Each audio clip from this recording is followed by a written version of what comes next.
Finanzas desde cero, un podcast en español de Franklin Templeton, México.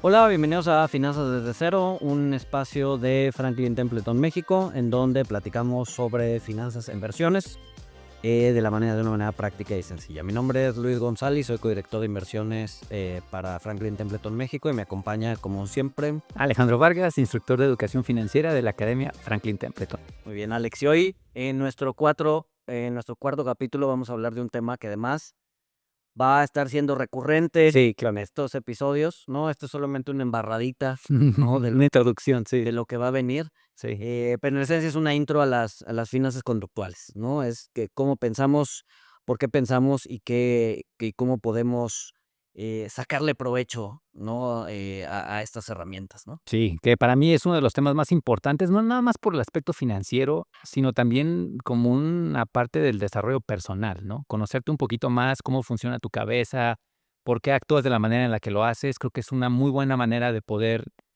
desarrollarnos y desenvolvernos mejor en nuestro entorno. Exacto. Entonces, a ver, en esencia las finanzas conductuales lo que hace es eh, junta el tema económico, el tema financiero, Ujú. ¿no? Que durante muchos años estuvo marcado por, valga la redundancia, por economistas, ¿no? Que tenían una hipótesis, y esa hipótesis era que el ser humano era 100% racional, Ujú. ¿no? En todas las teorías económicas y financieras eh, basaban, sí, se basaban en la hipótesis de que el ser humano eh, era 100% racional, ¿no? Era, digamos, Richard Thaler, que es como el padre de la economía conductual, decía que pues, éramos como Spock, ¿no? De Star Trek, Sí, ¿no? sí. En donde pues, es 100% lógico, 100%, ¿no? Y todas las decisiones las toma o sea, sopesándolas antes, ¿no? Sí. Entonces, junta la economía, las finanzas conductuales, junta eso, junta las herramientas económicas con la psicología, ¿no? En donde te dicen, a ver, pues no somos, o sea, si pudiera resumir las finanzas conductuales, te diría que es economía y finanzas, relajando la hipótesis de que somos 100% racionales. Racionales. Y creo que eso ocurre porque ocurren ciertos fenómenos en el mercado que no pueden ser explicados a través de las finanzas tradicionales, ¿no? Burbujas financieras, distintos rendimientos dependiendo de la fecha del año en la que lo estés consultando, y entonces tenemos que voltear a ver a otro lado, ¿no? Y es ahí donde entran las finanzas conductuales. Exacto. Para empezar, habría que definir un poquito de cómo estamos cableados, ¿no? Sí. Cómo es que funcionamos o cómo funciona nuestra cabeza. Sí. Obviamente vamos a usar los términos que popularizó Kahneman, ¿no? Daniel Kahneman, que fue también uno de los padres de las finanzas conductuales, que hablan del sistema 1 y el sistema 2, ¿no? Ojo, ellos no inventaron esa teoría viene mucho atrás, pero ellos la popularizan, Ok. ¿no? El sistema 1, a ver, en esencia lo que dice es que nuestro cerebro está dividido en dos partes, ¿no? Ujú. La primera parte, que es el sistema 1, que no sé si nos quieras platicar un poquito de qué va. Sí, que de hecho, antes de esa parte del sistema 1 y el sistema 2 que explican Kahneman y Tversky, me gustaría retroceder un poquito para hablar de una teoría que por ahí se maneja mucho, que es la teoría de los dos cerebros. Se dice que dentro de nuestro cráneo no existe un solo cerebro, sino dos. Un primer cerebro que se conoce como el cerebro primigenio, que ya venía o es una herencia de los primates, y el cerebro racional que se comienza a formar encima de ese cerebro primigenio cuando el ser humano baja del árbol y comienza a caminar en dos patas, ¿sí? Cerebro primigenio orientado hacia la supervivencia del ser humano, hacia la preservación de los genes, un poquito más intuitivo, más visceral, más automático, Más ¿sí? espontáneo. Más espontáneo. Cerebro racional, un poquito más lento, más deliberado, tarda un poquito más en accionarse, tenemos más capacidad de control sobre de él, y es el orientado hacia la lógica, el razonamiento y todo lo que tenga que ver con la comunicación del ser humano. De acuerdo. De ahí se desprenden entonces estos dos sistemas de pensamiento que postulan Kahneman y Tversky. Sistema 1, de nuevo, automático, visceral, intuitivo. Si tú ves una foto de una mujer, que probablemente la pongamos también aquí en pantalla, observas a la mujer y sabes que está enojada y prefieres alejarte de ella lo más pronto posible. Sistema 2, un poquito más lento, más deliberado, el que te permite resolver operaciones o ecuaciones matemáticas que requieren que arrastres el lápiz, ¿sí? pero más lento y más deliberado. Entonces, normalmente estos dos tipos de pensamiento están constantemente interactuando entre sí para decidir cuál va a ser la acción que va a tomar la persona. Y ojo, el sistema 2 o el sistema deliberado es además flojo, Sí, ¿no? ¿Por qué? Porque requiere energía para echarlo a trabajar. Lo tienes que mandar llamar.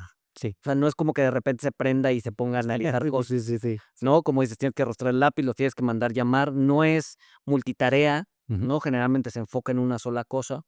Entonces, dado que es flojo, muchas veces deja que el sistema 1 tome la rienda, ¿no?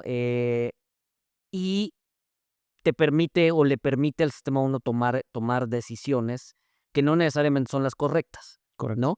Por ejemplo, un ejemplo que me gusta poner cuando hablo de esto es, ¿qué pasa o cómo identifica tu cerebro los peligros, ¿no? Si estás frente a un león, pues buscas correr, Sí. buscas esconderte, buscas evitar el peligro, ¿no? Ujú. Porque eso es lo que estamos cableados, ¿no? Tu sistema 1 te está diciendo, córrele. En ningún momento te pones a analizar en qué ángulo le tienes que tirar la piedra al león para descalabrarlo y que te deje. No, o sea, simplemente corres, ¿no? Lo mismo pasa cuando estás frente a un crack bursátil, ¿no? Cuando estás frente a un crack bursátil, tu cerebro, tu sistema 1 te dice, peligro, corre, ¿no? Deshazte de todas las posiciones, no quieres tener nada que ver con esto, te estás quedando sin dinero, tus acciones están bajando, sal de ahí, ¿no? En el caso de León hace sentido, ¿no? Huye, o sea, busca preservar tu vida. En el caso del crack bursátil, no. ¿No? En el caso del crack bursátil hay que hacer todo lo contrario de lo que tu sistema 1 te está diciendo. Sin embargo, para el sistema 1, los dos peligros son idénticos.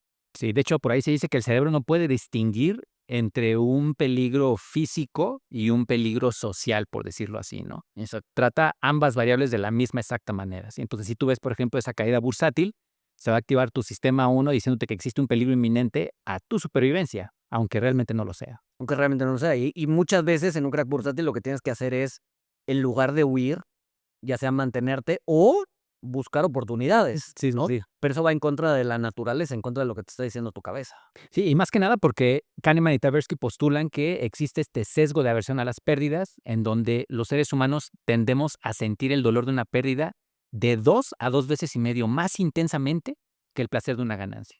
Exacto. Pero antes porque ya introdujiste la Ahora, palabra. sesgo, tienes toda la razón. Exacto, ¿no? Hay que definir qué es un sesgo, Sí. ¿no? ¿Sí? Entonces, un sesgo te diría, a ver, dado que la teoría económica te dice somos racionales, Ujú. un sesgo sería desviarnos de esa racionalidad. Es cuando nos desviamos de esa racionalidad y actuamos de otra forma, ¿no? Nos estamos sesgando hacia lo que no deberíamos ser. Ok. En mi punto personal, yo te diría que debería ser al revés, ¿no? O sea, lo normal es que somos humanos. O sea, lo normal no es que somos racionales. O sea, ejercemos la racionalidad cuando mandamos llamar al sistema 2 y nos ponemos a pensar, ¿no? Pero sabemos Ujú, que es flojo ujú, y ujú. sabemos que no siempre está activo, Sí. ¿no? Entonces, yo te diría que un sesgo debería ser la racionalidad. O sea, actuar con racionalidad debería ser un sesgo y actuar como humano debería ser lo normal. Sin embargo, bueno, para las finanzas conductuales es al revés, ¿no? Lo normal es la racionalidad y el sesgo es cuando nos salimos de la racionalidad. Cuando, curiosamente, pues, prácticamente todo el tiempo estamos ejerciendo sesgos o incurriendo en sesgos. Sí. ¿Por qué? Porque estamos comportándonos como humanos. Te voy a dar otra definición de lo que es un sesgo. Para mí los sesgos son mecanizaciones mentales. Se dice que el cerebro consume alrededor del 20-25% de la energía que producimos en el cuerpo cuando está en reposo. Entonces, estar consciente y sumergido en una tarea energéticamente para el cerebro consume mucho, ¿no? Entonces, lo que hace el cerebro es que aquellas acciones o aquellos hábitos que son cotidianos los mecaniza para que puedas observar un estímulo y responder automáticamente a él sin tener que consumir tanta energía haciéndolo conscientemente. Entonces, cuando hablamos de sesgos conductuales o mentales o cognitivos, estamos hablando de mecanizaciones que hace el cerebro con base en la repetición de los mismos. Sí, o sea, al final del día, un sesgo es una especie de regla de dedo, Correcto. ¿no? En donde, Veo X, hago Y. exacto, veo X, hago Y, me funcionó la primera vez, Ujú. bien, me funcionó la segunda vez, bien. Pues ya lo convierto como una regla de dedo, o sea, cada vez que pasa esto, pues hago aquello. cuando no necesariamente es cierto, Sí, ¿no? Cuando no necesariamente va a funcionar siempre, sí. pero funciona la mayoría de las veces. Entonces, pues lo agarramos como lo que tiene que suceder, ¿no? Una regla. Yo también, otro símil respecto a lo que es un sesgo, Ok. que también me gusta mencionarlo, es que es como la respiración, Mm, ¿no? sí. Todo el tiempo está prendido, ¿no? Los sesgos o el sistema 1 todo el tiempo está prendido. Mismo caso la respiración. No nos damos cuenta el 98% del tiempo que estamos despiertos, Sí, sí. ¿no? Simplemente respiramos y el cuerpo lo hace, ¿no? Mismo caso los sesgos, ¿no? Todo el tiempo están prendidos. Sin embargo, los podemos controlar, ¿no? Como la respiración, ¿no? Si yo te digo, a ver, concéntrate en tu respiración, alárgala, o respira más rápido, o mantén la respiración, ¿no? O sea, lo puedes controlar, pero requiere concentración. Mismo caso con el sesgo. Oye, te puedo decir, oye, esa decisión que estás tomando está siendo sesgada, Sí. entonces busca cambiarla. Sí. Y entonces te concentras y actúas en contra del instinto, ¿no? Mismo caso con la respiración. Sin embargo, llega un momento en el que pues, te desconcentras y vuelves a respirar sin darte cuenta, Sí, sí, sí. ¿no? Lo mismo se Con los sesgo también, sí. en el momento en que te distraes, pues tu sistema 1 vuelve a tomar control de tu toma de decisiones y pues ya no eres racional, ya eres humano. Sí, se puede decir entonces que el cerebro funciona o en modo automático o en modo deliberado consciente, ¿no? Exacto. Uno Siendo el modo automático lo común. lo común. Y el sistema 1, en el caso de Kahneman y Tversky, el sistema 2 siendo más deliberado y voluntario, Exacto. siendo el más lógico, más racional. Exacto. La idea es que cuando tomemos decisiones importantes, particularmente decisiones de inversión, Mm, eh, el sistema 2 esté prendido, ¿no? Llamemos al sistema 2 sí. y evitemos tomar decisiones con el sistema 1, que tiende a hacer decisiones instintivas, Ujú. que muchas veces, como por ejemplo el caso del león o el caso del crack bursátil, pues no nos funciona el instinto cuando estamos tomando decisiones de inversión, ¿no? Sí, de acuerdo. Hay que hacerlo con la cabeza fría. Exacto, exacto. Pero no puedes tampoco eliminar las emociones de la toma de decisiones, ¿no? Por ahí, Taleb, Nassim Taleb, tiene una frase que me gusta y es que las emociones son el elemento que aceita el razonamiento, Mm, ¿no? La razón solita no funciona, siempre tiene que haber un elemento emocional detrás, ¿no? correcto. No se puede eliminar, se puede atemperar, se puede educar, pero no se puede eliminar, ¿no?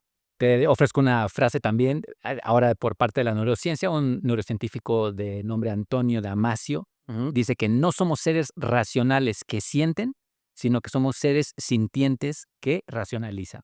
Exacto. Entonces tomamos decisiones muchas veces de manera intuitiva o visceral y luego activamos el sistema 2 para darle una lógica, una explicación de por qué reaccionamos de esa manera. De acuerdo, de acuerdo. Venga, entonces entremos de lleno, si te parecen estos sesgos conductuales. Decidimos hablar de 5 de ellos, porque en realidad por ahí leí un libro que decía que había más de 100 sesgos conductuales, pero enfoquémonos en unos primeros cuantos para empezar a explicar y a entrarnos en el tema.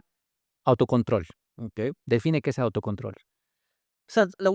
O sea, creo que ya lo habíamos mencionado en algún otro capítulo y decíamos que estamos sesgados al presente, Sí. ¿no? Es decir, que queremos consumir hoy, ¿no? Hoy, o Recompensas inmediatas, ¿no? recompensas inmediatas, y ese es un ejemplo de por qué el ahorro o por qué nos cuesta tanto trabajo ahorrar, Ujú. ¿no? Porque la recompensa del ahorro no viene hoy, ¿no? En ningún momento nadie se alegra y dice: "Ah, voy a meter 10,000 pesos en mi cuenta de ahorro y no lo voy a tocar en 20 años. Sí, sí. Qué padre". Sí. Nadie dice eso, sí, ¿no? O sea, queremos el ahorro, o sea, queremos gastar el dinero, queremos consumir hoy, Sí. ¿no? Entonces, el autocontrol es justo eso, es, eh, la capacidad, o más bien, sí, desarrollar una capacidad para evitar la recompensa instantánea y postergarla. Que de hecho lo mencionaste también en uno de los capítulos anteriores, sobre la parte del ingreso informal, ¿no? Ujú. Que percibimos que es un ingreso extra y podemos gastarlo porque pues, realmente no estaba esperado, ¿no? Ujú. Pudiera ser entonces esa parte del autocontrol de decir, no, esto es un ingreso informal, pero es un ingreso y por ende también tengo que tomar un pequeño porcentaje para privilegiar el ahorro. De acuerdo, de Venga. acuerdo. El segundo ¿Ok? sería contabilidad mental, ¿Ok? ¿no? Que tú lo habías mencionado también en capítulos anteriores, ¿no? A ver, platica un poco más de contabilidad mental y te digo si sí o si no. Pues, en esencia era dividir el dinero en Mm. distintas cuentas, Sí. ¿no? O sea, la teoría racional te dice que el dinero es fungible. ¿Qué quiere decir esto? Que un peso aquí o un peso allá da exactamente lo mismo. No importa si está en tu cuenta de ahorros, en tu cuenta de inversión, en tu cuenta corriente, en tu bolsa. O sea, al final del día es un peso, ¿no? Sí. Pero nosotros no lo tratamos así. Nosotros, si tenemos un peso en la Afore, o si tenemos un peso en nuestra chequera, o si tenemos un peso en la bolsa, lo tratamos de manera distinta, ¿no? Ok. No quiero decir que la contabilidad mental sea mala, ¿no? Nos ayuda a, pues, a organizarnos, ¿no? Y de hecho, la contabilidad mental nos ayuda también al autocontrol, Mm. porque en el momento en que ponemos un peso en la Afore, la probabilidad de que nos gastemos ese peso es mucho más baja a que si lo tenemos en la mesita de noche o en la chequera O debajo del colchón. o debajo del colchón, Sí. ¿no? Entonces, contabilidad mental es otra es otro sesgo, es el sesgo de dividir el dinero en distintos buckets o en distintas cubetas y tratarlo de manera distinta, ¿no? Ahí también entra, por ejemplo, el que decías ahorita del ingreso informal y formal. Mm. O sea, al final el día es ingreso, pero uno lo tienes catalogado como ingreso formal y otro lo tienes catalogado como ingreso informal, ¿no? ¿Me estás diciendo entonces que estos sesgos pudieran como interactuar entre ellos o presentarse simultáneamente? Porque hablábamos esto de separar el ingreso informal y ahorita que mencionabas contabilidad mental también. Entonces estamos viendo dos sesgos en una nueva situación, ¿no? Sí, claro. Muchos de esos son derivaciones de estos sesgos que desde mi punto de vista son los 5 más importantes Ok. y que de ahí derivan muchos otros sesgos. Pero al final del día, pues no es como que se presenten aislados, puedes presentar muchos al mismo tiempo, puedes presentar uno y una derivación de ese mismo. Entonces, o sea, no es una ciencia exacta. Al final del Sí, día es claro. psicología Sí, y como buena psicología, pues no es una ciencia exacta. sí. Poder entender cómo un ser humano toma decisiones y cómo piensa es un riesgo, ¿no? No es una ciencia exacta. Exacto. Vayamos al tercero y déjame ver si lo puedo explicar de manera simple y práctica. Es eso de confianza. Tomo uno de los experimentos que hacen Kahneman y Tversky en su libro, en donde le preguntan a las personas si son buenos para manejar o si manejan mejor que el conductor promedio. Ujú. 90% de las personas que responden dicen que sí, y si el 90% maneja mejor que el conductor promedio, ¿en dónde está el promedio? Exacto. Entonces, exceso de confianza, tiendo a confiar demasiado en mis habilidades o a percibirme como por encima del promedio. Exacto, ¿Sí? tiendo sí, a creer que tengo cierto control también sobre las situaciones, que en el caso del mercado es bien difícil, ¿no? O Sí. sea, cuando hay una actividad en donde participan muchas personas y el azar también está incluido en esa actividad, pues prácticamente un solo individuo no tiene control de absolutamente nada, Claro. ¿no? Y el mercado es un ejemplo de eso.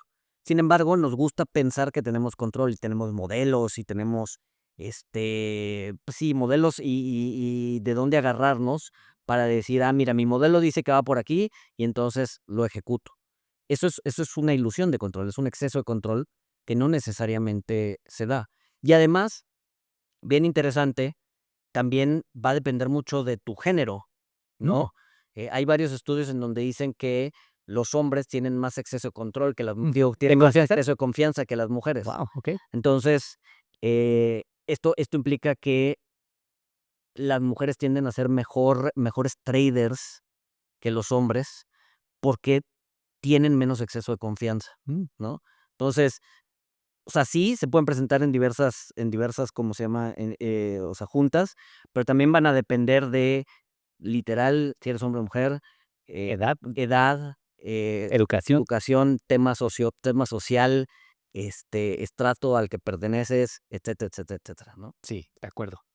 Vayamos al cuarto, encuadre. Que se encuadre, ¿no? Encuadren. Encuadre yo creo que se basa también es básico de la, teoría de las perspectivas de Kahneman y Tversky, ¿no? Un poco lo que decías es, dependiendo de cómo encuadremos una situación, es la decisión que vamos a tomar. La puedes encuadrar como una pérdida o como una ganancia. Si la encuadras como una pérdida, eres más propenso a tomar una decisión que otra. Si la encuadras como una ganancia, eres más propenso a tomar una decisión como otra, ¿no? Y tú ponías un ejemplo. Platicábamos ahí del ejemplo de Kahneman y Tversky, ¿no? Que hablan de un doctor que le presenta un diagnóstico a su paciente, le dice que este paciente requiere una operación y le puede presentar el escenario de dos maneras distintas. Número uno, le puede decir al paciente que la operación tiene un 95% de probabilidad de éxito, o puede optar por decir al paciente que la operación tiene un 5% de probabilidad de fracaso. Y dependiendo de cómo lo presente el doctor al paciente, el paciente se va a sesgar a decidir por una o por otra. Exacto. ¿Sí? A mí me viene mucho a la mente, cuando hablo de encuadre, de cómo ver las caídas de la bolsa. Porque hasta antes de llegar a trabajar aquí, tú veías una caída de la bolsa y lo veías como algo de saca tu dinero. Pero una vez que ya empiezas a entender cómo funcionan los mercados y que existen oportunidades en esas crisis o en esos periodos de caídas en el mercado, lo empiezas a ver como una oportunidad, ¿no? Exacto. Entonces ahora cuando ves una caída ya no piensas voy a sacar mi dinero, sino voy a hablar con mi asesor para ver en dónde hay oportunidades para poder invertir. Y el último es el efecto dotación. En esencia, ese efecto lo que te dice es, por el simple hecho de que algo es mío, vale más. Podemos poner el ejemplo de una empresa, por ejemplo, no sé, que compres cierto tipo de tenis, ¿no? E inviertas en la acción de dicha empresa. De alguna manera estás como comprometido, por decirlo así, porque privilegias o favoreces a esa empresa, le das un cierto valor mayor que cualquier otra y cuando veas que la acción baja de esa empresa, ese efecto dotación entre y diga, no, pues es esa empresa, ¿no? Hay que mantener la acción. Exacto. O, por ejemplo, con alguna herencia, ¿no? O sea, se muere tu abuelita y te hereda su casa. Pero además su casa tiene 100 años. Nunca la vas a habitar. Lo sensato es, véndela, Sí. ¿no? Tírala o véndela. Pero tú dices, no, ¿sabes qué? Es que es de mi abuelita, ¿no? Ahí están, mis recuerdos de la infancia están ahí. Vamos a meterle lana o vamos a mantenerla así, ¿no? Y resulta que es más un gasto que una inversión y es un activo que no te está dando, pero tienes sentimientos asociados a ese activo y terminas tomando una mala decisión de inversión Sí. simplemente porque pues es una... Tiene la etiqueta, ¿no? Tiene una etiqueta que es, pues ahí yo jugué de niño y me acuerdo de mi abuelita, lo que sea, ¿no? Sí. En este efecto de dotación a mí me gusta mucho también hablar de nuestras propias opiniones y nuestras propias percepciones del mundo. Sí, claro. Porque como nos funcionan tan bien por tanto tiempo, hacer algo distinto se siente hasta extraño, ¿no? Exacto. No, y como dices, tu propia opinión, pues eso no, o sea, cuando tú haces cuando tú generas tu propia opinión, le pusiste tiempo para generarla, Sí. capacidades mentales, etcétera, etcétera. Ujú. Entonces, deshacerte de tu propia opinión es más complicado, sobre todo cuando cuando la haces tuya, Sí. ¿no? Y es un poco también la idea de el método socrático, ¿no? Cómo Sócrates llegaba o convencía a su interlocutor, pues haciéndole preguntas y el interlocutor iba generando sus propias ideas y al final del día se convencía del argumento. ¿Por qué? Por un efecto dotación, Ujú. ¿no? El interlocutor lograba hacer propio el argumento porque él lo construyó, aunque fue de la mano de Sócrates, él lo construyó, ¿no? Entonces, era un argumento mucho más potente, un argumento que al final del día la persona que lo construía se lo creía más porque era suyo. Sí, tiene más peso, ¿no? Exacto. Sí. Que juega a los dos, o sea, en contra A favor y en contra, a favor y en sí, contra, sí. ¿no? Porque puedes estar equivocado, o sea, tener mucho tiempo generando una opinión, al final del día puede ser una opinión equivocada y deshacerte de esa opinión te puede costar muchísimo trabajo, a pesar de que es equivocada. ¿Por qué? Porque es tuya, Sí. ¿no? Y eso también te juega en contra al momento de tomar decisiones, ¿no? Y retomando entonces la importancia de estos sesgos ahora en el proceso de inversión, ¿cuál podría ser una reflexión que le podamos dejar a nuestros oyentes sobre la importancia de estos sesgos, pero también cómo poder manejarlos? Creo que lo que se deben llevar de aquí es que existen. Sí, sí. Exacto. Creo que la primera herramienta para combatir cualquier sesgo es reconocer que existe, reconocer que lo puedo llegar a presentar, ¿no? O sea, no puedes combatir algo que no conoces, Ujú. ¿no? Y entonces saber que existen sesgos, saber que no somos racionales, saber que es normal tomar decisiones con este tipo de, con sesgos presentes, creo que es bien importante, Sí. ¿no? Y ya después, la segunda recomendación es seguir escuchando el podcast. Sí, sí. Porque vamos a seguir hablando de estos temas y vamos a dar herramientas puntuales Para poder. más adelante para combatir cada uno de ellos, ¿no? Pero lo primero que tienen que hacer es, bueno, suscribirse, claramente, suscribirse al podcast, darse cuenta de que existen los sesgos Sí, y seguir escuchando. es correcto. Pues entonces aquí lo dejamos por este. Exacto. Venga, nos vemos a la siguiente. Exacto. Nos vemos la siguiente semana. Finanzas desde cero, un podcast en español de Franklin Templeton, México.